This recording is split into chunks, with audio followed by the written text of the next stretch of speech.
Hello everyone, welcome to What If Issei Got Heartbroken and Become Crimson Dragon of Domination Part 3. Before we start, please go support Dorita DK for writing that awesome fanfic. Now let's begin. I need a minute to think. After having a nice dinner and falling asleep, Issei got into bed and Roswa snuggled up to him and fell asleep on his chest. Issei.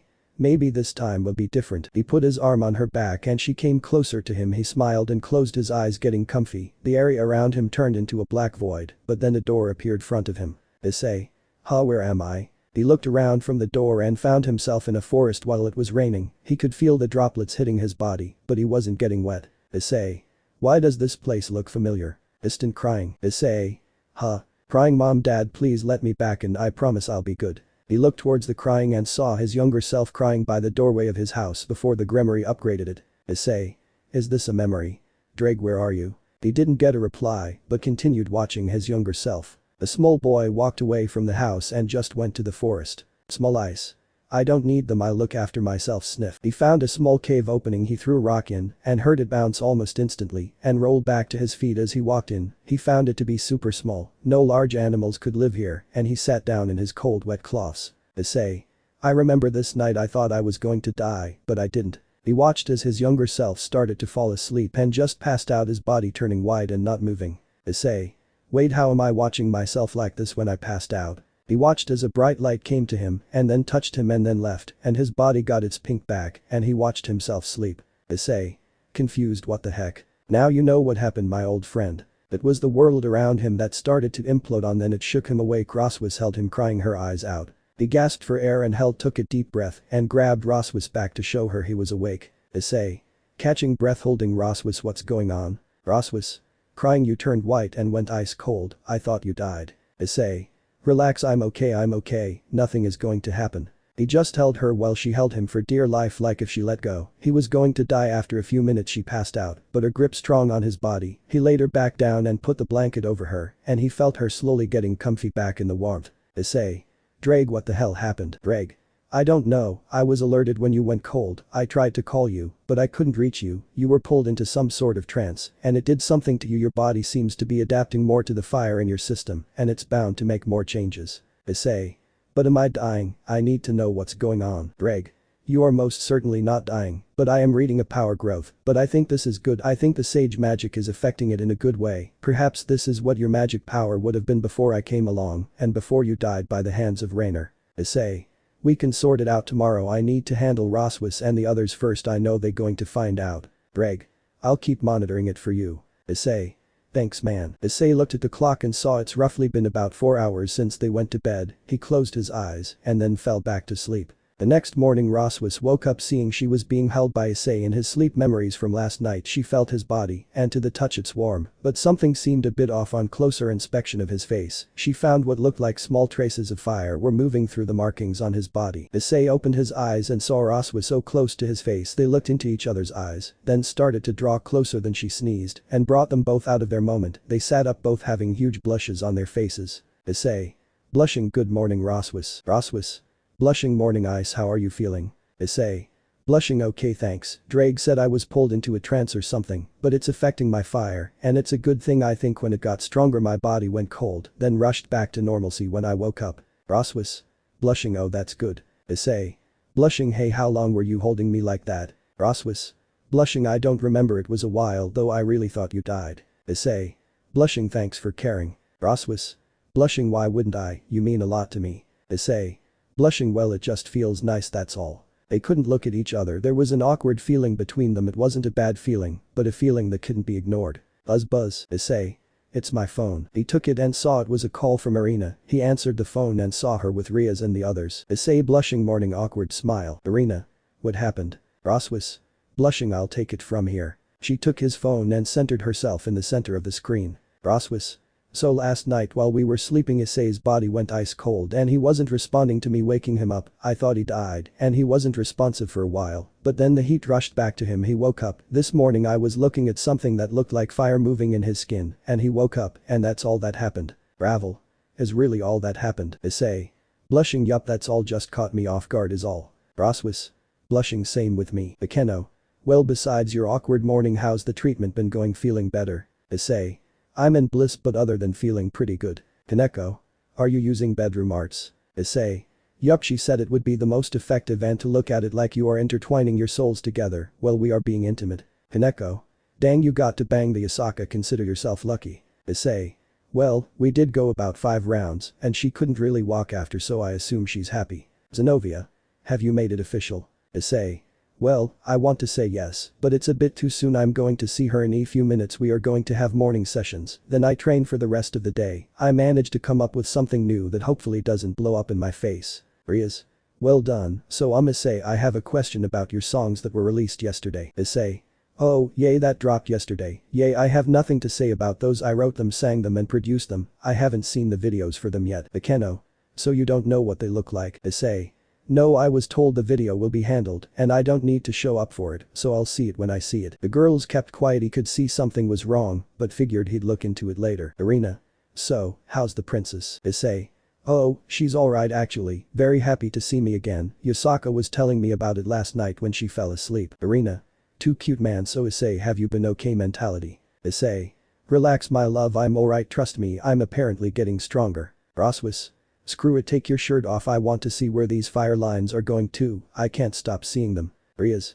I see them too. Ravel. Same with me. Issei. Fine, here, hold my phone. He stood up and proceeded to take his shirt off and the girls could only see the blush on Roswis's face get brighter. Ravel. Roswis, as much as I've taken screenshots, I'd like to see Issei now. Roswis blushing, oh right. She turned the camera around and the girls saw Issei. There were markings on his body that they hadn't seen before, only the ones on his arms, but while looking at the lines move on the markings they could see how built he looked now and it was a big turn on for them. Arena. My love, you have gotten bigger, like everything looks a bit different. Issei. Really? I don't see anything different. He looked at his body, not seeing any difference. Hineko. Dude, Roswis is frozen looking at you. Issei. Well, let me put a shirt back on then. He got dressed and took his phone. Issei. Well, I need to go get done, I have an interview today, I'll you all later, bye. All. Bye Issei. He put the phone away and looked at the still frozen Roswis. He came close to her and flicked her forehead. Issei. Don't get lost now. She came to her senses and held the spot where he flicked her. Roswis. Ow, why did you do that? Issei. You've been stuck like that for about 5 minutes. Roswis. Oh, still something else could have been better. Issei. Oh well, that's for next time, I'm going to go to my session, maybe afterwards we can go shopping. Roswis. Sounds good, I'll be here when you are done. Issei. Cool, see you in a bit. He left the room and she got back into bed and put on the TV. Back in Kao a day ago. Rias. Good morning, everyone. All. Morning. Akeno. So, what do we have planned for today? Rias. Well, Irina and Ravel are feeling a bit lonely, so they going to come and see us for a bit, maybe even stay the night. Nikki. Oh, that will be nice, to have them over. Hineko. Let's tidy up before they get here. Rias. Let's do it. After tidying up the house, Irina and Ravel came with some bags. Nikki. Welcome girls. Irina. Hi Auntie. Ravel. Hi Mrs. Haidu. They greeted each other and then they all came and sat down in the lounge. Irina. So how have you all been? Zenobia. Pretty good, and yourself? Ravel. Things are alright, but walking to school, and it's further than it looks when you don't know where to go. Issei used to guide or drive us, so waking up at 4 to be at school at 7 is a nightmare when most of the time is spent being lost and walking around. Mickey. Well, stay for as long as you need girls. Irina. Thanks Auntie. Akeno. Hey, how was the concert? We couldn't really talk about it more. Irina. I loved it, hearing him sing again, but other than that the other band members' families were nice to talk to, so was Yuta, and I'm looking forward to Issei's new song that's coming out today. Rias. What's its name? Irina. Not sure, I just saw an ad for it on my phone this morning. Mickey. Oh, what time does it release? Ravel. In the next minute or two. Rias. Quickly put it on, let's hear it. They turned on the TV and they saw the countdown. Issei's music became the biggest hit since the concert, so there were multiple stations that were playing his music. Irina.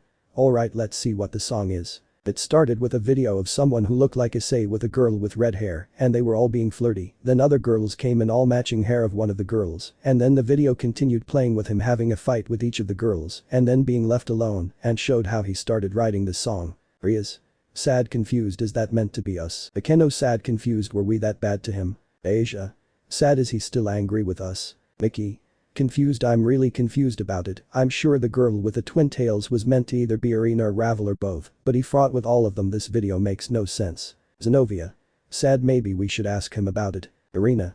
Confused, I think let's ask him tomorrow when I call him. The next song started, but this time he was in the studio singing the song this time. They listened to the words and this struck deep with Riaz. None of them had anything to say after listening to the song, they just sat in silence. The rest of the day for the girls was spent feeling bad about the songs, they didn't know what to think. But that video felt way too real and hit too close to home. Just when they thought they were getting better with him, it looks like they haven't made any difference with getting closer to him. The next day after they called him. Riaz. Okay, let's see what he has to say in his interview later. Arena. I'm more concerned about what happened this morning for his body to just go cold like that. Kaneko. It could be the sage arts affecting something, I'm sure Yasaka can fix it if it's a dangerous thing. Bakeno. Well, we can't let his parents know about it. I'm not sure if Mickey could take it, she still asks me now and again if he's alright when I don't know myself. Riaz. Same with me. Ravel. Well, let's see what he has to say. They turned on the TV and Issei's interview was live everywhere, but Issei at the studio. Interview. Hello there everyone, hope you are well, we have a very special guest for you. We have the next music sensation Issei with us tonight. The camera panned over to him with Kauno on his lap in her normal clothes. Arena at home, she looks cute like that. Interview. Thanks for coming today Issei. Issei. Oh, it's a pleasure, I'm not used to it, my life still feels normal, and nothing I've been doing feels real yet, so this is really fun for me. Interviewer. Well, let's start with the young lady on your lap, who is she if you don't mind us asking? Kauno. He's my friend, smiles. Issei. Well, I'm not sure yet, I have a new relationship with her mother, so it's too soon to tell, but we are close, that's all I'm willing to say. Interviewer. Well, I wish you the best of luck Issei. Issei. Thanks, smiles. They saw her smile and he wrapped his arm around her waist, bringing her closer to him. They could hear the audience always seeing the display of affection. Interview.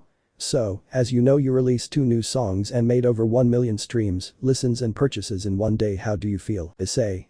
Shocked, well damn, that's a lot, I didn't even see it. Kauno. Yeah, we were watching and I'm. Issei. SHHH, I was meant to be working. Kauno. Oh right, SHH, no one can know we were watching and I'm. They all had a bit of a chuckle, then the interviewer asked another question. Interviewer. Really, you didn't look at the progress of the song at all? Issei. Well, I was preoccupied with other things, but I'm impressed with how well it took off, considering I didn't even approve the video's bleed was alright, that's pretty much what it's like when I'm making music, but the Parasite video way off. Interviewer. What do you mean? Issei. Well, you see, sure, I did have a fight with most of the girls in the video, but 3 of them I'm close to, and 1 is my girlfriend and 2 of them live with me. Interviewer. What? That's a lot to take in, but mind explaining what is going on in the video? Issei. Well, the girl in the red hair was my girlfriend and the other girls were her friends and my friends, but all that was super staged and over-exaggerated because they made me fight with my current girlfriend and even my roommate. It never went down like that I'm actually still friends with all of them as we speak. The looks of the girls were honestly a reference from my wallpaper on my phone. Interviewer. Mind if I look? Issei. Sure. He showed his lock screen and it was with all of them hanging out at his old house. Then it changed to when they were all holding him in a group hug. Issei. They legit took this picture and made that video with no context whatsoever, not entirely upset about it, the video was good, but the execution could have been done better, and that was made because I'm working with other songs that have taken priority at the moment. Interview. Well, the song is still great, don't get me wrong, but what songs have you made? Issei. Well, I'm calling them stripped versions, they are the variants that are made before the final song, but it's only when the beat and tune that needs to be worked on. Interviewer. Do you mind playing for us or giving us a small sneak peek? Issei. Sure, the song is meant to drop next month with a few others. Kauno. Hey Issei, can I play the tambourine? Issei. Do you remember the tune? Kauno. Yes. Issei. Then I have no issue with it. They changed stages and watched them pick up some instruments. Issei handed Kauno the tambourine and he picked up the guitar and then took a piano with it as well, and a man from the band came to assist with playing. Issei spoke to him a bit and then showed him the keys to play. Back at the house. Riaz. We are still his wallpaper. Arena.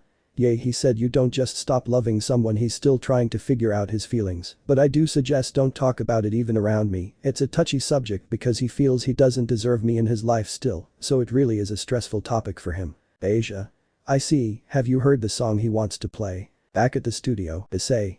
Alright, let's do this. Issei. Right now, that's all I have, other than that I'm happy with how it came out. Interviewer. I must say when that song releases it's going to break the charts more than Parasite and Bleed. Issei. Well, we just have to wait and see, don't we? Smiles. He then felt a small tug on his shirt and looked to see Kauno. Kauno. Issei, can we go get ice cream after this? Issei. Sure, no problem. Kauno. Yeah, grins. Interviewer. Well, I have to say thank you for coming in today, it was enlightening, and we at the station have to say thank you for letting us be your first interview, Issei. It's no problem honestly, which is why I'm here to say later today there will be another single. I made it for my girlfriend, it's all for her, no video, yet if she's willing then she can be in it. Back at the house, Irina blushing. Why, Riaz? What are you feeling embarrassed for? Here out a song for you. Irina. Blushing. It's not that, it's just I'm not sure if I want to be on TV or not. Bekeno. Oh, I'm getting excited for when it's out, maybe it's the way he sees you. Kaneko. As much as I'm happy for him, don't you think this may be exposing himself too much a bit? Zenobia. I've had the same thought actually, I don't know what to really think of it, but he's put the spotlight on him and he's very much definitely not stopping. Riaz. Perhaps we talk to him about it when he gets back. Bekeno. He's still going to be there for a while. Asia. Then we talk about our concerns and try and tell him fully and not make him angry. Irina. Well, that doesn't sound so bad. Back in Kyoto, Issei. Alright Kano, let's go and get some ice cream. Hano. Let's go. They went to get ice cream and sat down to enjoy it a bit. They sat on the hillside looking down at the city. Hano. Hey Issei, can I ask you something? Issei. Sure, go ahead, what's up? Hano. Do you like my mom? Issei. Okay, where are you going with this? Hano. For as long as I can remember, I remember a lot of guys coming into my mother's life talking about marriage for something, but she always denied them. She's never shown any interest in anyone since my father, from what I've heard from the other adults. Then you came into our lives and I've never seen her looking this happy, so I want to know, do you like my mom? Issei. Well, yes, I like your mom, and sure, it's adult things that she and I are handling, but if it comes to it, I'll protect you and her from anything. You both are important to me, understand? She looked at her ice cream and nodded. Issei. Now I think it's time for your lessons, don't you think? How no? Shocked. Oh right, I still have classes. She only let me go because I wanted to go out with you. Issei. Alright, first finish your ice cream. I'm sure your mother watched the interview on TV and knows that we went for ice cream, but why do you like ice cream so much? How no? I've always seen others eating it, so I've always wanted to try it and I enjoy it a lot. Issei. Well, that doesn't seem so bad. After eating their ice cream, they went back to the temple where they met with Roswis and Yasaka waiting for them. Issei went to Yasaka and gave her a quick kiss, and then she and Kano went to start her lessons. Issei.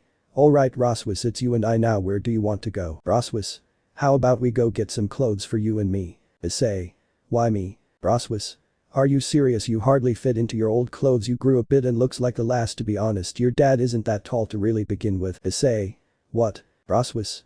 Kids are only meant to grow taller than their parents, and 90% of humans, and in that 10% have those tall genes that make them extremely taller than others. Issei. Damn, what a way to call me average. Roswis. Holding laugh, so you admit it. Issei. Let's go before these turn into the roast of Issei. Roswis. Giggling. Alright, let's go then. She got into the passenger and he got in and the two went to the shopping district. While walking around, Roswis held Issei's arm. He immediately held her hand and put it in his pocket while they walked. Many of the girls in the area saw this. They were part of his fan club. They took loads of photos and it spread like wildfire on the internet. Back in Cow. Hadis. Oh my god, this is so messed up. The class looked at her confused as to what she was talking about. Irina. What is it? Hadis. Look, she showed her phone and they saw Roswis wrapped around Issei's arm and still holding his hand in the shopping district. Irina. And. Akia. Your man is with our teacher like this and you are alright with this? Irina. Should I? He does that with me. He even did it with Asia after she was taken from him while she was with him, so he does that with anyone now to make sure it doesn't happen again. Murayama. Is this true, Asia? Asia. Yes, I was kind of kidnapped and Issei got me back and he did start doing that for protection. Hadis. Wow, again we judged him too quickly again. Zenobia. We learned the hard way and building his trust back is hard. Back in Kyoto. Roswis. Alright, try these on and see what happens. Issei. Oh man, but I want that shirt. Roswis. I'll rather not face off with an angry Irina that doesn't like that. I don't even like it. Issei. You know what, I don't need the hentai jacket is below the new me. Roswis. That's kind of the spirit. Issei. Kind of. Roswis. I didn't say it's not too bad, but you have a new image now and wouldn't you want to protect it? Issei. Alright, let's make a bet. Roswis. Sure. Issei. If by any chance I land up in that jacket after today, and no, I don't mean buying it, but I'm asked to wear it, you must buy me dinner. Roswis. It's a date then. They shook hands in agreement on the one-sided bet. After changing up his style, Roswis decided to keep red in his clothing. It goes with his eyes and he looks really good on, so in the end, Issei had red and black suit with a few black jackets and some black cargo pants with some black boots. Issei. Alright, since you picked clothes for me, I'll pick clothes for you. Roswis. Fair enough. Issei. Alright, we can take this, that, two of those and these. Roswis. Light blush, are you sure those can fit? Issei. Your size 96 em and H cup. Roswis. Blush how? Issei. That's one thing about my perverted nature that's stuck reading people's bodies, but when it comes to clothes most girls will be happy with me because I know their body proportions and will be able to find clothing that fits you well. Roswis. Alright, I trust you. She went to try on the clothes and she had a new dress, boots, underwear, jeans, shoes and 3 different tops, and to top it all off it was all on sale too, which made her even happier. Issei. See, shopping with me is a breeze. Roswis. I agree, you know how to find clothes that actually fit properly and are not too big or too small, thanks. Issei. No problem, you hungry? Roswis. A bit, yay. Issei. My treat, let's get something to eat. They went to the food court and sat down with some burgers. Issei. Hey, tell me something. Roswis. Sure. Issei. Why do you really want a boyfriend, for actual romance or for the sake of saying you have a boyfriend? Roswis. Damn hitting with the hard questions, aren't you? Issei. Payback for calling me average. Roswis. Giggles, fine. Well, growing up I always wanted to experience love. I saw it with my parents and saw it with my grandparents, so growing up, I just wanted to experience what it was like, but sadly none of the boys liked me, even when I would try and stand out, it backfired on me and landed up making a fool of myself, leading to the others making fun of me. And why Auden was always making remarks about me being single forever. Issei. Really, not one guy, not even a girl? Roswis. No, no one was interested in me. I watched as my old friends became mothers or found love. It made me feel lonely in the end. That's really what there is to it. I ended up focusing more on work by the time I was a teenager and landed up cutting out romance entirely, and here I am now. Issei. Sorry about that, but how can't they see what I see? Roswis. What do you mean? Issei. A strong independent woman who can't handle her alcohol. Nah, I'm joking, you caring and passionate amongst other things I actually notice, like when you try to be serious but land up looking clumsy in the end, or let's not talk about how strong you really are when you're drunk. You kicked ass during our first trip to Kyoto. Roswis. Blushing, thanks. Issei. Don't be thanking me, you are perfect the way you are, don't try and change for a man that won't accept you for your quirks and all. Roswis. Smiling, I will smiles. Issei. Alright, let's go. Roswis. Sure thing. They got up and walked to the car. She held onto his arm while they walked and she was stuck in her own mind. Roswis. This isn't the same man I knew before. He's not as perverted as he was, but still has moments like any man should, but he seems to be in control of everything. Maybe I do like him. Once back at the car, they got in and drove off back to the temple. It was still a bit early in the day, so they decided to relax in their room and watch some TV, and the song Issei performed is blowing up everywhere now, even though it's not finished. Issei. Dang, this much positive feedback for an unfinished song. Roswis. I know, right, but it's a good song. One feel motivational like me, it made me feel motivational, but you know the Rias and the others were concerned about the songs, thinking it for them. Issei. Huh, I guess they would feel that way. I cut them off too. Roswis. You mentioned still being friends with them, how true is that? Issei. 30% true. I don't know if I should let them back in again. That first night when my body went cold, the dream started with me crying outside in the rain, screaming I'll be good to my parents, and then I went to a cave, and I technically died, and then I woke up, then you were crying holding me. I'm not sure if the sage arts is helping me heal, but I'm getting some flashbacks that are making me question family at the moment, which is why I'm here. The sliver magic circle opened on the floor and out came Grafia and Surziches. Both got up and bowed before them. Surziches. Your family. Issei. You don't need to be so formal. Issei. So what brings you guys here? Surziches. Well, we both kind of got sidetracked, and remember we spoke about bringing you into one of our families, and I'm here to tell Ravel's mother heard about you looking for a family name, and she's also willing to take you in. Issei. I actually forgot about that, maybe that's what the door meant. Grafia. What door? Issei. Last night in a dream I was a small child hitting a door for my parents to open, and then I left the house in the rain, then I went cold, then I woke up in a flash, and Roswis was holding me crying, thinking I died. Surziches. I believe it's the sage arts correcting your thoughts to try and bring you some peace. Wait for me. The blue circle opened on the floor and out came Seraphol Leviathan. Seraphol. You know why I'm here. I'm here to offer a home for you in the event you don't want to be with the Gremory. I was very much willing to help you, and I wish to help you again. You've been helping us a lot, so now it's time to return the favor. Issei. I appreciate it, thanks. Smiles. Surziches. But even Seraphol will agree the sage arts is trying to help you pick a family. That door could be your choice, and once your choice is made the door might open. Roswis. Now that I think about it, it does make sense. Issei. Yeah, you're right. Issei. Alright, let me think, I can't hold off on this anymore. He sat down, closed his eyes and thought about it. After a few moments he opened his eyes. Issei.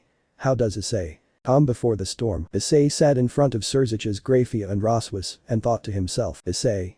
What name would be a good fit? As much as Haidu is my blood name, I left the family for good reason, and I didn't plan on going back anytime soon. I don't trust them. It then dawned on him the change he should make. It was a name that he didn't mind, and it sounded nice. He opened his eyes and looked at them. Issei. How does Issei Lucifuge sound? He had a small smile on his face, and so did the others. Surziches walked up to him and rested his hand on top of Issei's head. Surziches. I now welcome you into the family, Lucifuge. Issei felt a wave of energy wash over him, and once it was done, Graphia came to hug him with what surprised all of them. She had a smile on her face. He returned the hug. Graphia. Smiling, I have a new brother. She began to swing a bit in her hug, and he hugged her tightly. Issei. Thank you for having me. I won't bring pity to name and only glory. Roswis. Are you happy with the name Ice? She was supportive of him, but with recent conversations, she wanted to know if this wasn't something he was going to regret later. Issei. No, it's the right choice. I have no regrets, and plus it's made someone very happy. He gestured to Graphia, hugging him. He started to pry himself away from Graphia's grasp, but it was hopeless. She tightened her grip on him. Surziches. Don't try and run now. You are in for it. Once you are in her grasp, she's not going to let go of you. She hasn't had a new family member in a while, so this is the best thing for her. Plus my wife never acts like this, so it's nice to see her heart warm up a bit. As he said this, she claimed she would cut him down if he didn't ruin the moment. Roswis got up and decided to make tea for the Devil King and the others. After a few minutes, Yusaka and Kano came by because they felt the power in the area and came to check it out and joined them for tea. Issei and Surziches stepped outside for some air and had a small talk on the balcony. Issei. I never thought I would be part of another family like this, if I'm being fairly honest. Surziches. It's natural, but if you don't mind me asking why Lucifuge, I have no issues with it, just curious as to why you had a lot of options to pick from. I mean, even Seraful came and offered you a place before she left again, he stated while drinking his tea. Issei looked at him and gave him a small smile. Issei. It wasn't an easy one. I thought about it. You and she have always treated me like I was part of the family and never made me feel outcasted, but in the end my choice was simple. If people heard I joined Gremory or Bale, then it might make them think I married someone in the house, so I went with one of the more quiet families, so it is on the low for a bit. My life is crazy now, and I'm trying to make it work the best I can. I don't need a lot of the underworld asking 50 million questions just yet. Issei spoke calmly, and it made a lot of sense to Surziches. He is still just a kid, and his life drastically changed in the blink of an eye, so it was normal to feel this type of way. Surziches. Like I said, I have no issue with it, just curious is all. Hey, I have something I want you to look into for me, he stated in a semi-serious tone. Issei knows that it's not always a good time in the underworld every other day. There is a problem that needs to be fixed to balance out the power of everything and everyone. Issei. Lay it on me, I'm sure I can handle it, plus gives me a chance to try something new. Surziches. Great, I've received some reports about a shady group moving all around the world and underworld. They seem to be making stops at small ruins, and once they leave the area have been reported to be increasing with magic power. I want you to please look into for me and report back for me. He looked very concerned about the matter. Issei put a hand on his shoulder, looked him in the eye with a serious look and spoke. Issei. Don't worry about it, I'll check it out by the end of the week and let you know what I come across. Surziches took a sigh of relief and nodded. Surziches. Thank you, Issei, it means a great lot that you would do this for me. Issei. Smiling, what are brothers for? He smiled as well and they shared a laugh. They went to bed that night having fully enjoyed the evening. Issei lay, while Roswis lay close to his side, and Issei went into a dream state again and found himself able to open the door without hassle. A bright light came behind him, but it was too bright for him to turn back. Hey, you figured it out, well done, Issei. Issei. Who are you? What do you want? He spoke with authority, but the voice and the light stayed behind him and didn't move as he walked through the door. He found himself in a room with two more doors in front of him, both with windows leading through them. They resembled the back doors of his house. Issei. Really?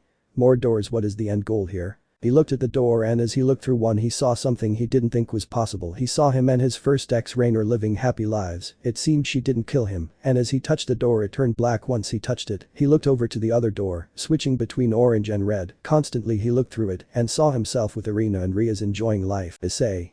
What the hell is going on here? Why is Rainer here with this one and then I'm with Irina and Ria's in the next? He looked around the void he was in and saw nothing but vast differences. He closed his eyes, took a deep breath, opened a door, and walked through. He woke up to Ross was sitting by his side, curious about the fire lines on his face again. She was super close to his face again. She didn't notice his eyes opened, and he slowly came in for a kiss. It surprised her with the kiss, but she didn't pull away. She then found herself wanting more. When they pulled away, a single line of saliva connected their mouths. They rested foreheads together, and he held her close to him. Ross was. Whisper wow. Was all she could say about her first kiss. Issei. I couldn't help myself, you were just there and I took the moment. They both chuckled a bit, then got back into bed and just laid there enjoying the comfort. Roswis. So what does this make us? He could feel her heart racing while she lay next to him. He couldn't help but smile. Issei. Well, I would like you to be my girlfriend along with Irina. She lightly hummed then spoke. Roswis. What about Yusaka? Issei. She is important to me, yes, but we still testing the waters, if you get what I mean. It's going to be a bit of a problem if things aren't fully thought of, so after sessions we talk about things like what we going to do after this, but we can see later on. So what do you say, wanna be my girlfriend? She started blushing, but he couldn't see it and smiled. Roswis. Blushing, I would like to be your girlfriend. He brought her closer to him. Issei. Smiling cool. They stayed like that and fell asleep in each other's embrace. The next morning as they woke up they looked at each other and Roswis screamed and fell out of bed. Issei. Panicked. What's wrong, are you okay? He shouted as he looked over the edge of the bed to see her in her nightgown covering herself. Roswis. Issei, is that you? He looked at her confused. Issei. Of course it's me, same guy you went to bed with, same guy that kissed you last night. She still looked confused, then started to calm down. Roswis. Gee, go and look in the mirror. He got out of bed and she saw the fire moving around his body, and so she calmed down, but this was still a massive surprise for her, so she got and went to the bathroom with him, and he was frozen looking at his reflection. Issei. Okay, I see why you screamed, but what the hell, Drake, any ideas? In his reflection, his hair had started turning silver and his eyes red, the green gem grew on his hand, and Drake spoke. Drake. Partner, nothing has changed, everything is still normal, but this is very interesting. I wonder what did you have another dream? Issei thought about it and nodded. Issei.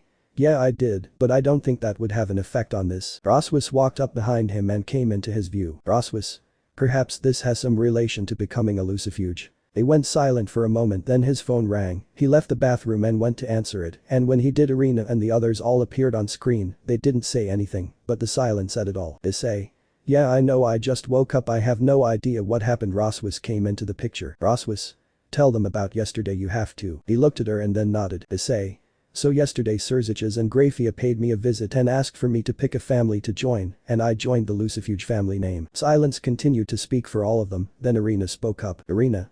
Well, as much as I'm happy, I'm still taking some time to process all this. Roswis. So my last night I was fine, but now I look like this. Kaneko. Well, I like the red in your eyes, they really make you pop a bit more. She was trying to break the ice, but it wasn't helping much, it was awkward for all of them. The Keno.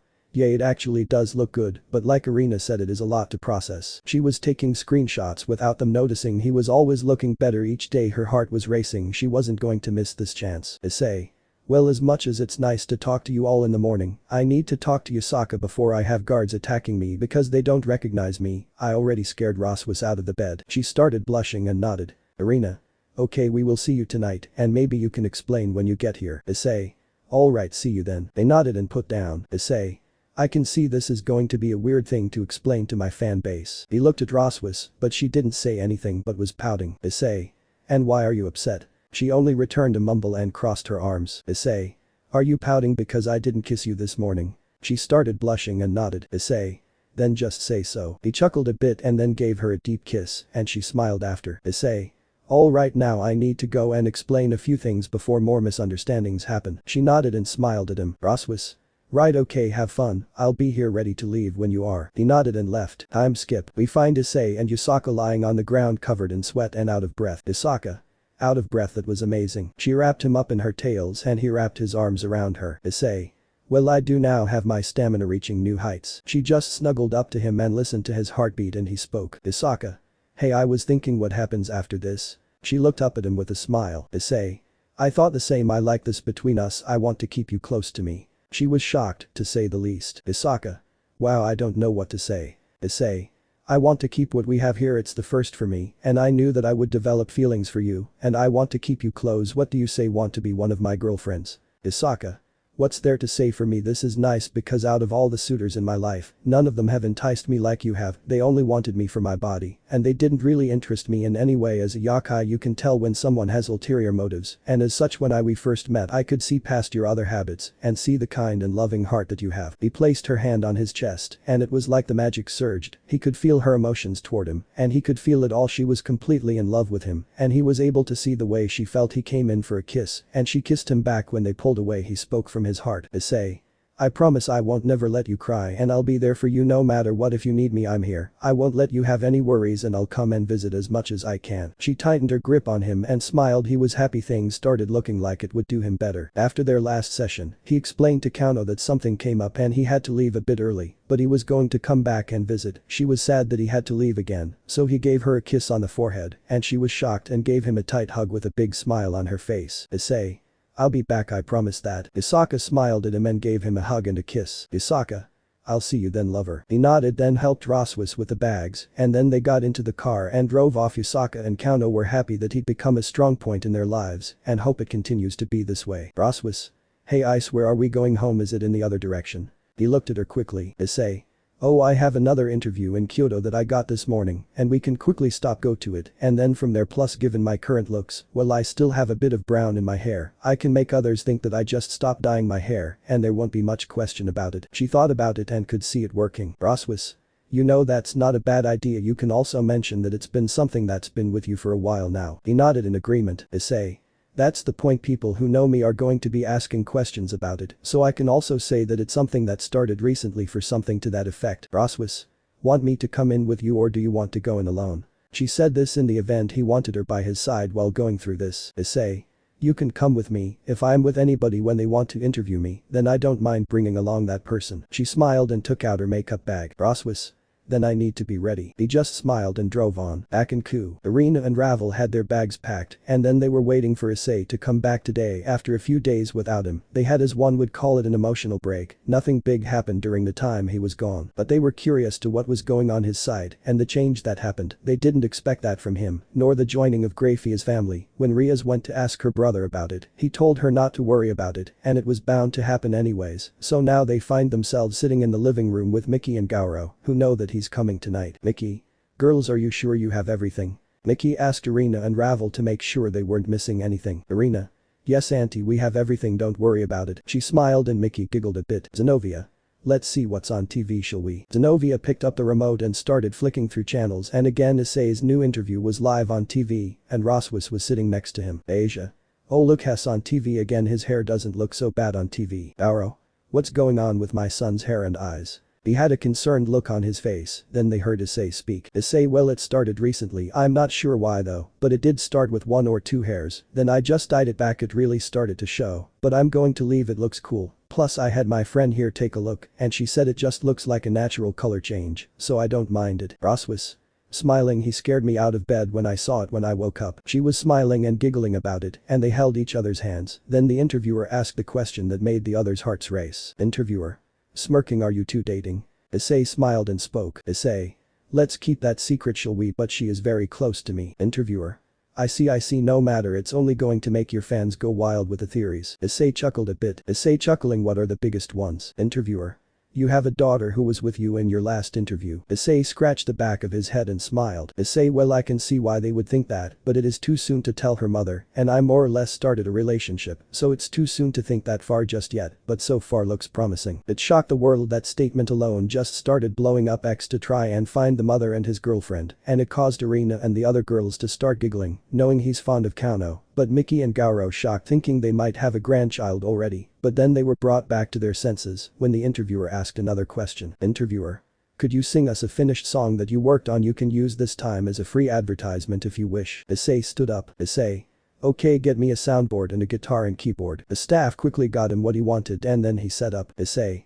This is for my girlfriend. As he sang, everyone was feeling the song, they could feel the emotion behind it. The women all started shedding tears, they could feel the love, even some guys who had a girl like this and they still lost them shed a few tears. He moved the whole world with his song. Back at the house, Irina was shedding tears, all she wanted to do was make a magic portal and go give him a hug and a kiss and never let him go. It was similar to the other girls, they could feel the love he put into that song. When he finished, he signed the things he used and gave it to the guy who gave it to him. Interviewer. Tearing up, how do you just drop a song just like that?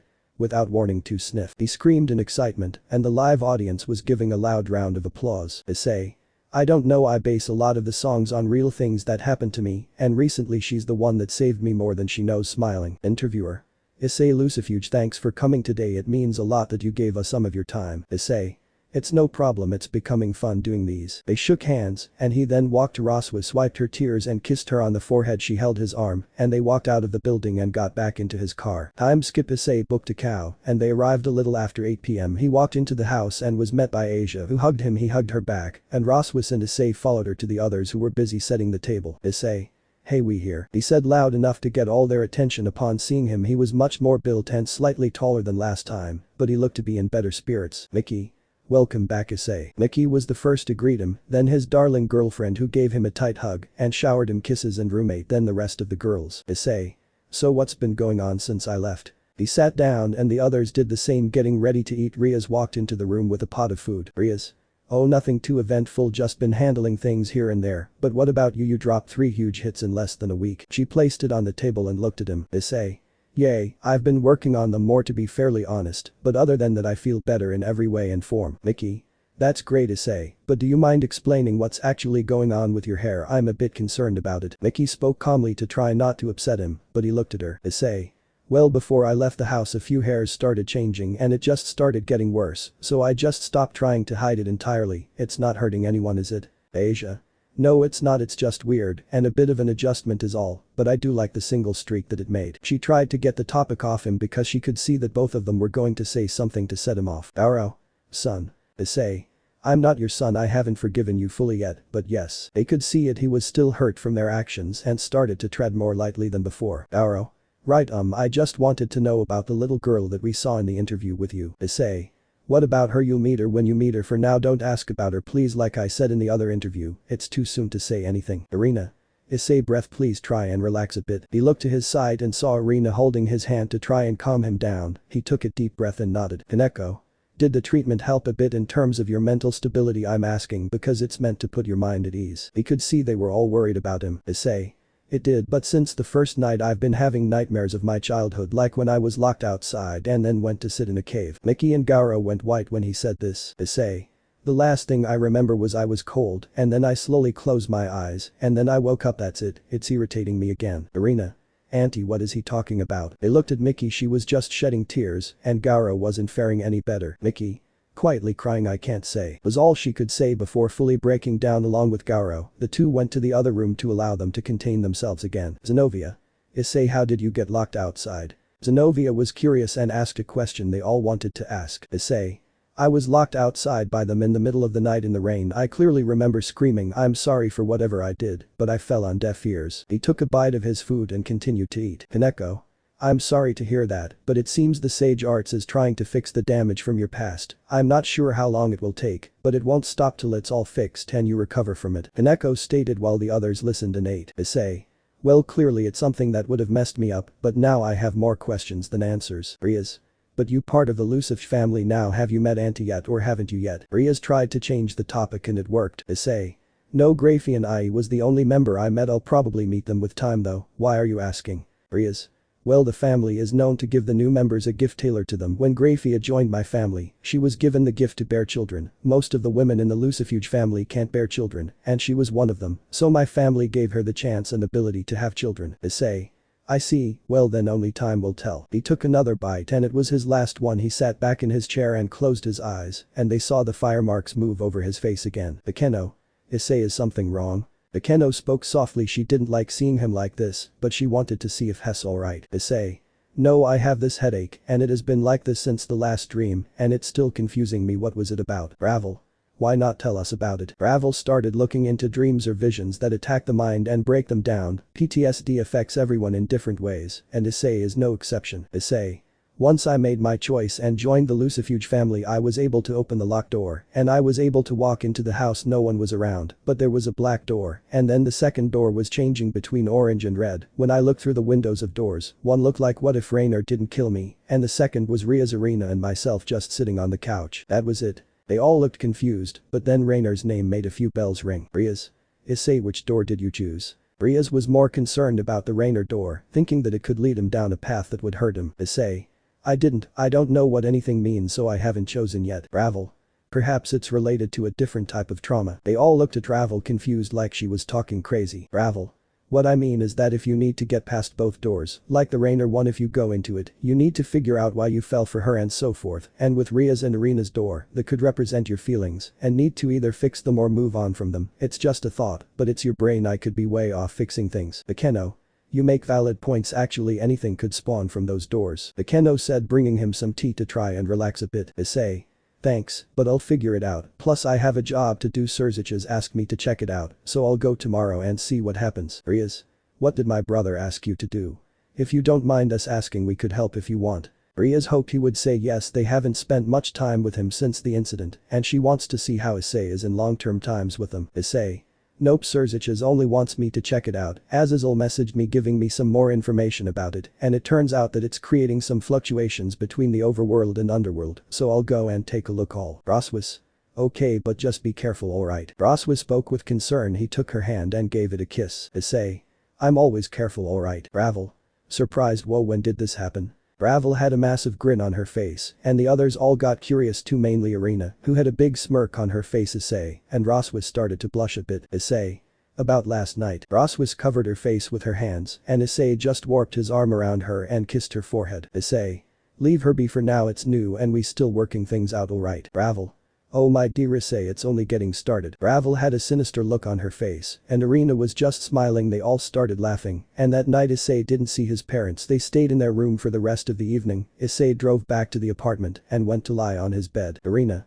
Feeling better? He saw Irina on the other side of the bed and he nodded. Issei. Sure, as much as I enjoyed my time in Kyoto, just being home feels great, like I can fully relax. Ravel. You know now you have 3 girlfriends and almost a kid, right? What happened to not moving fast? Ravel could be heard coming into the room. Issei. Don't remind me, just when I thought alright, I'll take it slow. I'm not going to fight it, but I'll see if we can take things slower. Yasaka said she's alright with it, considering we went all the way on the first day. Irina. How was it? He looked at Irina and could see she looked a bit upset that she was not his first time. Issei. Well, it was really good. I also got to let out my pent-up stress in one shot. It did bring us close together, but it has passed my mind to talk to Michiel about something. They looked confused and let him speak. Issei. It's been getting to me that you getting left out when you my angle, so I want to ask him if he can implement a way to allow us to be more physical without her falling. Irina. Smiling. You know, Ravel had the same idea. He turned on his back and smiled. Issei. Smiling. See, great minds think alike, but I think it's time for bed. Yay. Ravel. Fine, I'll let you have this for tonight, but you not going to dodge my questions tomorrow. Issei didn't know if he was living with a gremlin the way she was snickering the whole time. He shrugged it off and got comfy. Irina came close and snuggled with him. He gave her a deep kiss and then pulled away before she fell asleep. Irina. Tomorrow is going to be a long day. Issei. Time skip to the next day. We find Issei flying in the air with his new molded dragon wings and flying to the last site. Surziches tracked a magic spike from the people he is tracking. Dreg. Partner, I have a question if you don't mind. Issei. Sure thing, Dreg, what's up? Issei semi-slowed down to hear properly. Dryag. Why didn't you tell any of them about the door you chose? Issei. Because they going to stress over nothing. It's something that I need to fix myself, and I'll make sure of that. Just because I picked the black door doesn't mean anything. I just need to figure out why she still has an effect on my mind. Dryag. That's what I'm concerned about. Issei. Relax man, I'm not going to have any issues, anyways. He started picking up speed again and flew into the distance. In the underworld, we find Surzich's Grafia Azazel with Riaz and her peerage with Irina and Ravel, watching him move around on a big screen. Surzich's. You know this was a private matter, right? Surzich's was a bit irritated with his sister for just coming, but it was too late now. Riaz. He's our friend and we want to make sure he's okay. She just gave her brother a look. Tiba. His new wings look nice and seems he can move even faster now. Tiba was happy to his friend in such a better state, and it surprised them to see his new form and how strong it was like this. Gasper. Why did he keep such a cool change like this from us? They looked at Gasper, who had sparkling eyes watching this. Issei didn't tell them for various reasons. Number 1, he doesn't trust them as much anymore. 2, this was his own progress, he didn't need to show it off. They watched as he made his wings disappear and took a nosedive towards the spot where he moved through the clouds, and they saw where he was heading. Stonehenge is a place of mystery, and now magic seems to be another theory to add to it. Issei opened the communicators with them and spoke. Issei. Alright, I'm here and the magic levels are off the charts, I can feel the difference. Azazel.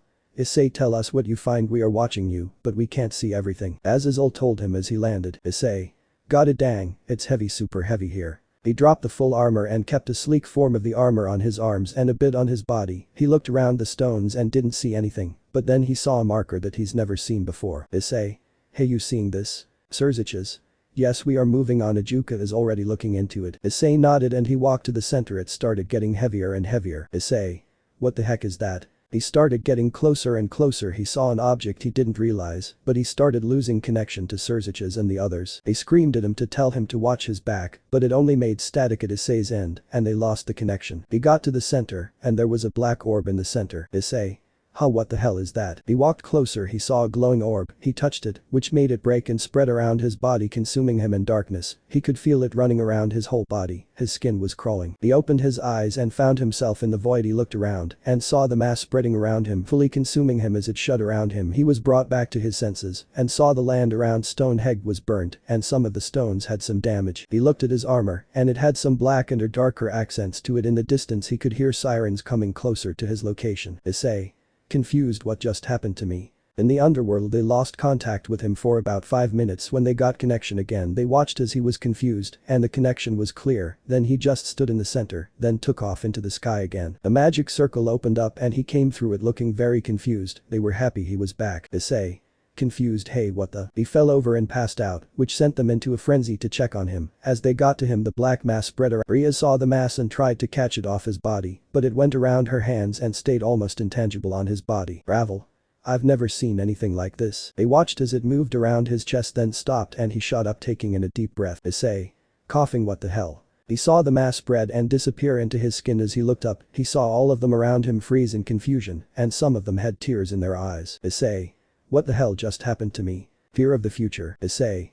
What the hell just happened to me? He sat up trying to leave the bed, but they didn't let him get off the bed. Riaz and Arena were the ones to push him back into the bed and try and get him to relax. He gently pushed them off him and walked to Surziches and grabbed him by his shirt. Issei. What did you make me do? He let go and passed out again and Surziches caught him and he looked to the others and spoke. Surziches. Let's give him a chance to rest. Whatever this had hit him hard and I'm worried for his sake of mind. As Surziches took him back a green gem grew on Issei's hand and Drake's voice echoed around the room. Drake. You better explain what you made us go to. His heart and mind are racing. The gem went away and Surziches laid him down. They saw the mass moving around his body again, slowly leaving marks on his body. Asia. How did this happen? When he came in he was fine. What is this? She rushed to start healing him with Ravel and Akeno. Ravel. She's right, we need to figure out what this thing is. Ravel stated as she was dropping phoenix tears on his cuts that the Maz was leaving behind. Akeno. Is it just me or does it look like it's adapting? Surziches. What do you mean? Akeno. Look. They all came closer and they could see the mass growing scales and then dropping them at the same time. After a while it settled back into his body and they watched as his scales spread around his body and then went away again, but the mass left a solid marking on his forearm. The marking didn't make sense, it only left them with more questions. This time Issei stayed asleep. In Issei's mind he found himself in his old room before it was remodeled by the Grimoire. He walked around and then he noticed that the posters he had in his room all looked like someone he thought was dead. They all looked like Rainer wearing the clothing he bought her. He walked over it to get a closer look. Issei. Nope, it's actually her dressed like this and her face isn't pasted on, but what do I do now? He spoke to himself. He heard the door creak open and then everything turned black and he was forced out and he awoke to the Grimoire mansion in the underworld. He sat up and saw that it was early morning. Issei. How long was I out? Drake. About 1 day. You couldn't stay conscious long enough to figure out what was going on, but all is good. Issei got out of bed and checked his body. He was still covered in scars with some new ones. He looked back at his right arm and saw the mark that looked engraved into his forearm. Issei. Drake, by any chance do you know what this is? He traced it on his hand and it moved and became a small object. He looked longer and then it turned back into a mass and moved to his arm and stayed there. Drake. I'm not sure, but it seems to be affecting your power in a good way. It seems to be adding and managing your raw power and slowly building it up in your body, so your magic reserve should start seeing an increase in time. But why this is happening, I do not know. It is very interesting. I'll continue to monitor it during the day. Issei. Thanks man. He walked to the bathroom to freshen up and found that one eye was slowly turning red and the other was still its golden color and his silver streak of hair slowly started to spread to some other hairs. He just wet it and pushed it back and he noticed more of his roots are turning sliver. Issei, how I might be turning into a full-fledged Lucifuge. Dryag. Wait, you're not human anymore, your body is adapting to your power. Those that had me for long periods of time slowly had their hair go gray from the power fluctuation. It might start turning black in a few months. If I'm correct, you're getting your own dragon eyes and not having mine anymore. Issei. What? A gem appeared on his hand and he heard Drake speak. Drake. What I saying is when I transformed you and you removed the chess pieces you let the dragon energy take up most of the space that would be your core as a whole. The dragon energy had a chance to grow and make you almost fully dragon, and very small traces of devil energy that was left behind with the added sage magic flowing through your body is allowing you to become your own dragon as a title like I did. It took Issei a few minutes to process this. Issei. Back up a bit, my own dragon, so that means I could have a name like you have the red dragon of domination. I could have my own title like that. Issei couldn't see it, but if dragons could smile, Drake would have the biggest one. Drake.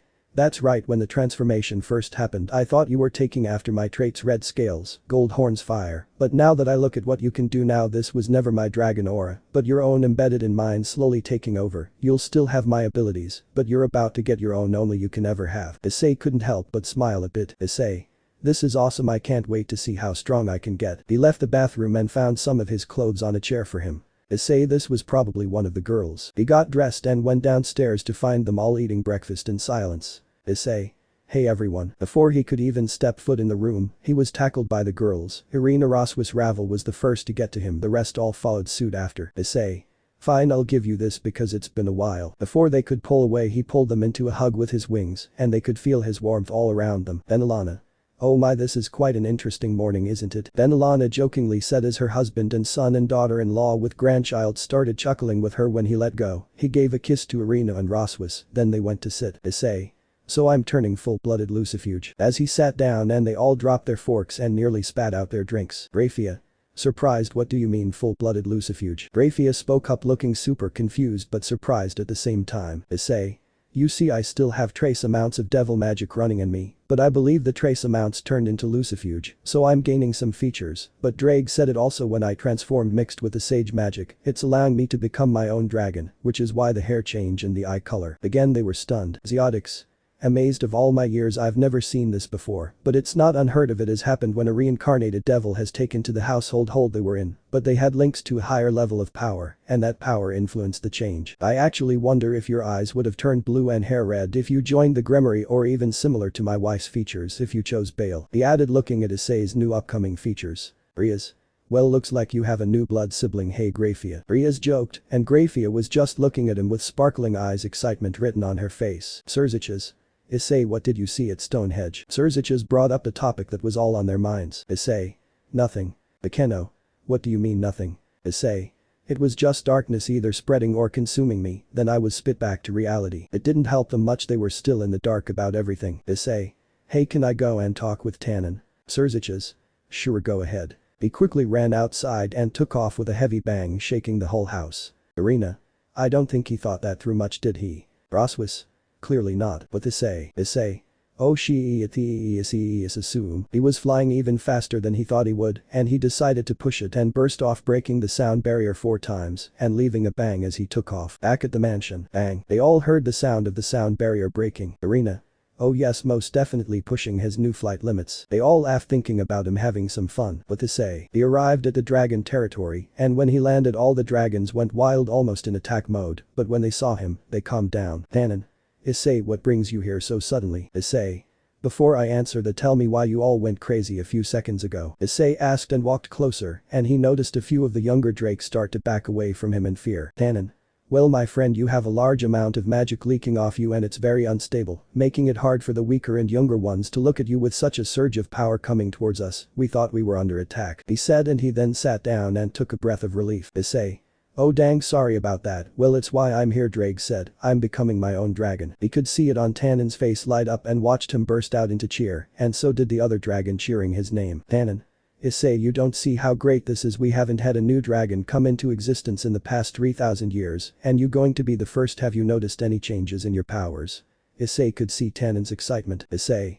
Well, I have these lines of fire that appear now and again that just move around my body, and I have found that I'm producing fire now and again, and most recently this thing showed up. He showed the mark, and all the dragon's excitement went away in seconds. Issei.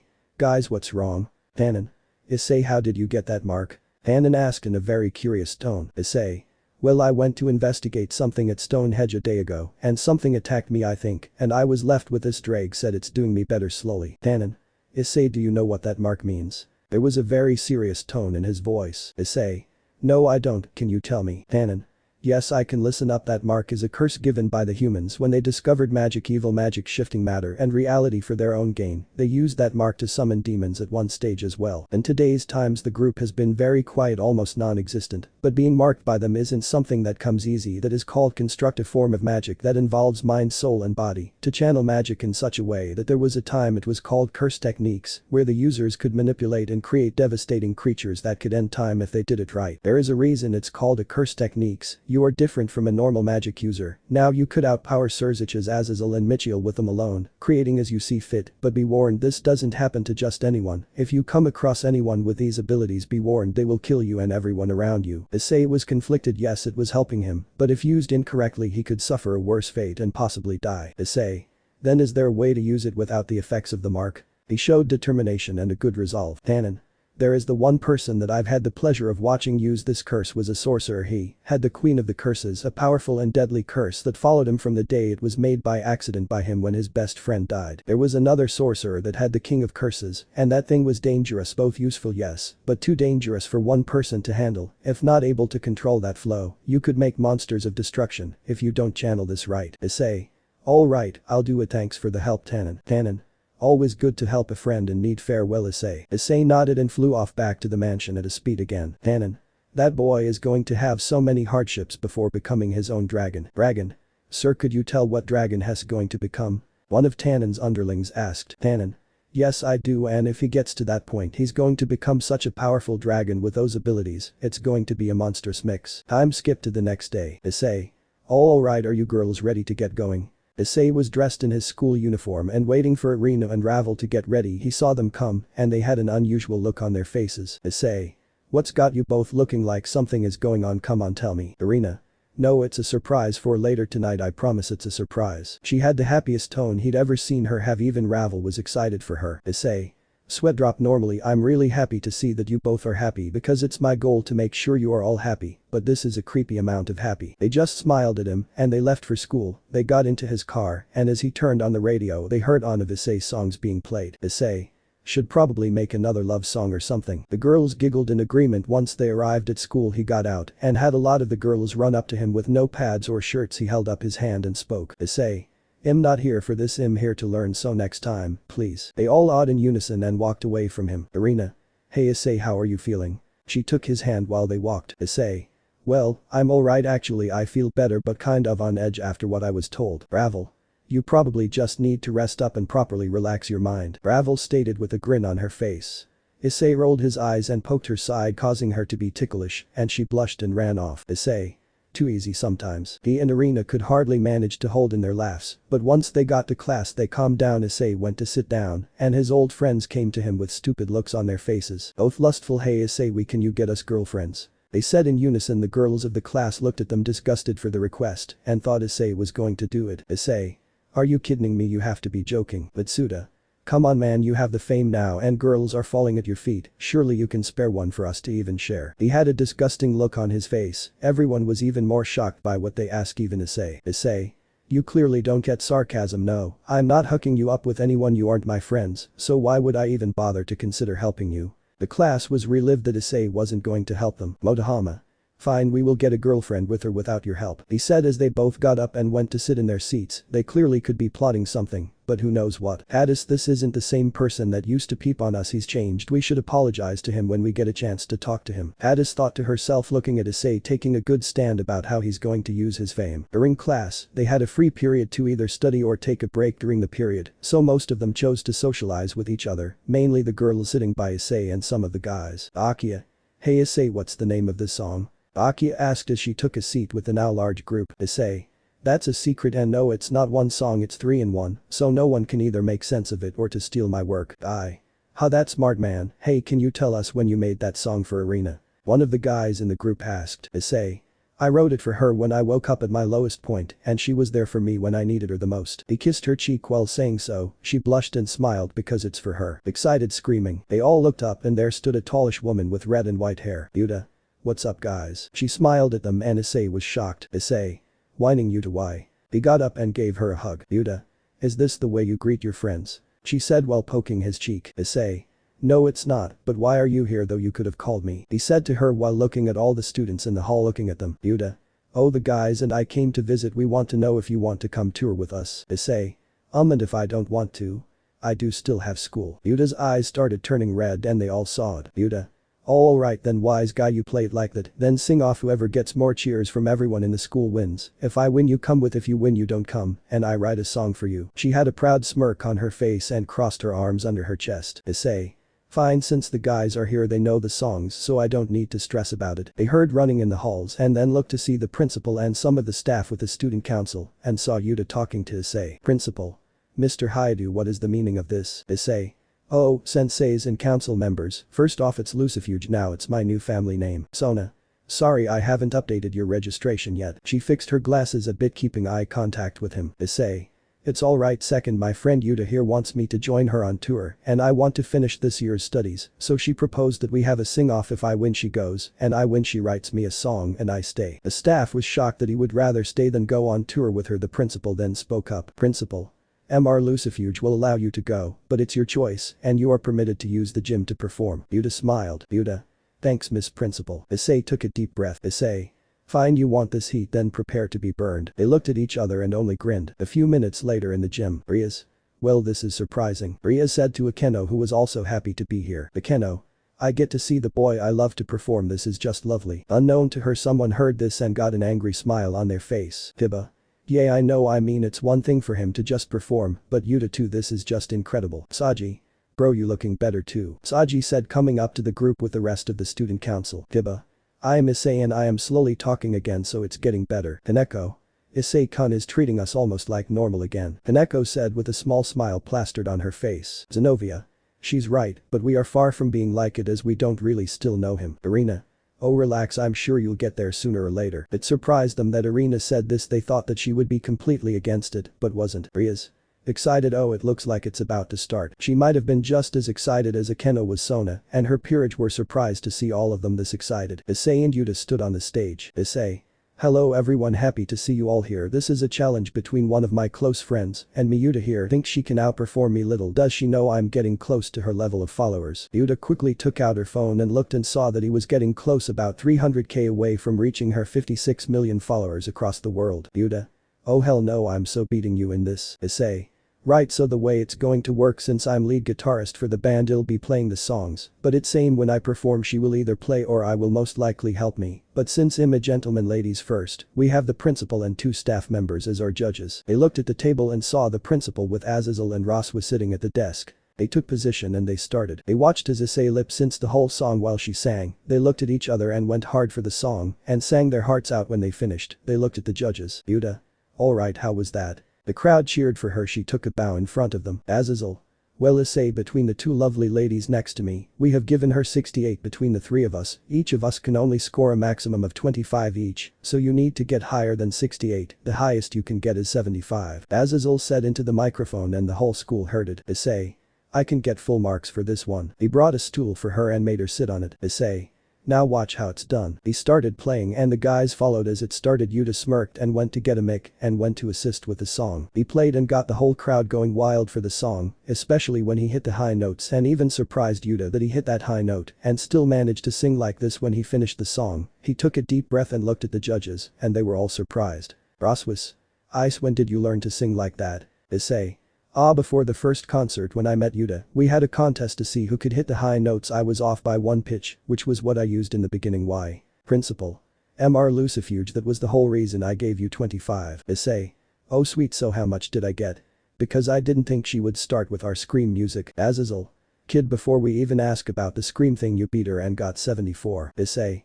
Ha, I win, but I think I might still go and join you. I'm in a different mindset now. She just looked at him and pouted. He just started laughing. Roswis. Issei, what is the screaming thing you're talking about? Well, she had a chance and the others in the gym were also curious and keeping quiet because they getting leaks live for something big. Issei. Oh well, you see, we are producing the music for the new Scream 6 movie and Yuta's first song was her song that I wrote because I know the movies and she doesn't so much but wants to hear the other song. The crowd cheered and the girls all screamed in agreement and the guys sent a mighty cheer for him. Issei. Oh alright, here it is. Both of them sang well and got the whole school excited about the music. Issei. Right, that's it from us, don't want to spoil too much. Yay, thanks everyone. The student council and Ria's peerage went to the orc room where they found Yuta and Issei drinking a lot of water and talking about something. Issei, oh hey guys, what's up? They walked in but looked a bit confused. Asia. Don't you want to see the other band members off? They leaving right now. Yuta.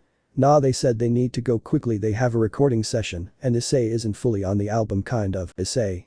No, I am in and on the album, it's just they are making a song dedicated to the member they lost. Patrick, anyways, how goes it? Riaz. Well, we just wanted to see you are all. Riaz said as she walked over to her desk and looked at them. Yuta. Dude, what is it with you and being surrounded by girls all the time? Issei. Says the fallen, put some pants on then maybe we can talk. It was like a glass broke and put everyone into shock. Yuta. Oi, we said don't call me that, you know him not. She whined, hitting his arm repeatedly and Issei laughed. Issei. Well, you have the Grimory and Leviathan clan in here right now. Riaz and Sona are the dangerous ones. She plotted and looked at the two of them. Sona, relax, I figured you were supernatural by your eyes changing color, but what are you? Sona stated and walked closer to her. Riaz. We are the town's protectors, so we won't do anything unless you do something you shouldn't. Yuta. Fine, won't need to worry about me, it'll be good, and I don't want to say what I am. Both Riaz and Sona nodded. Arena. Concerned, so you going on tour so soon again? He looked at Arena and saw a worried and concerned look on her face. He could see she was worried. Issei. Babe, don't worry about it, it's going to be alright. Yuta looked at him confused. Yuta. What is she worried about? Issei. Just my mental health and all. Roswis. And your well-being, we do believe you could be making yourself a bigger target. Issei. Fair, I'll make a plan, but for now let's not really think about it. Ravel. You better have a plan. They all nodded in agreement. The day was spent with Yuta hanging out with them and Issei and her working on a few songs together. Let me know in the comments below if you guys want the next part. Also check out my other video that has been shown and left. Thank you for watching. If you enjoyed this video, please like and share this video. And have a fantastic day. Bye.